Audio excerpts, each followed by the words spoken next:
নমস্কার বন্ধুরা, আজকে আবার একটা রেসিপি নিয়ে চলে এসেছি। আর আজকের রেসিপিতে থাকছে ঢ্যাঁড়সের ভাপা।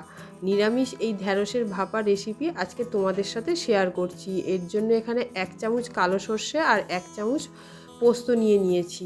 নিয়ে ভালো করে ভিজিয়ে রাখছি। এটা ভালো করে ভিজে গেলে বেটে নেব। এবার একটা টিফিন বক্সে ঢ্যাঁড়সগুলো কেটে ধুয়ে নিয়েছি। বড় ঢ্যাঁড়স হলে টুকরো করে নেবে, আর ছোট ঢ্যাঁড়স হলে গোটা রাখবে।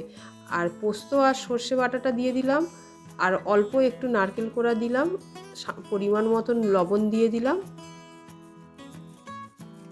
সামান্য একটু জল দিয়ে দিলাম, এখানে অল্প একটু হলুদ গুঁড়ো দিলাম,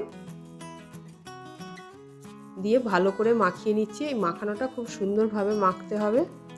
আর একটু জল লাগবে, সেই জন্য আরও একটু জল দিয়ে দিলাম এর মধ্যে। আর 1 থেকে 2 চামচ তেল দিচ্ছি, দিয়ে উপর থেকে কয়েকটা কাঁচা লঙ্কা ছড়িয়ে দিলাম। তোমরা যদি মনে করো এর মধ্যে সামান্য পরিমাণ চিনিও দিতে পারো, আমি এখানে চিনির ব্যবহার করলাম না। এবার ঢাকা দিয়ে এটা ভাপিয়ে নেব। উনুনে কড়া বসিয়ে জল দিয়ে দিয়েছি, জলটা ভালো করে ফুটেও গেছে। এবার গ্যাসের ফ্লেমটা লো রেখে টিফিন বক্সটা বসিয়ে দিলাম। বসিয়ে দিয়ে গ্যাসের ফ্লেমটা মিডিয়াম রেখে রান্না করে নেব। মাত্র 15 মিনিট সময় দিলে তোমরা একটা এরকম সুন্দর রেসিপি করতে পারবে। আর নিরামিষের দিনে এই ভাপা একবার বানিয়ে গরম গরম ভাতে খেয়ে দেখবে কেমন হয়েছে, অবশ্যই আমাকে জানাবে।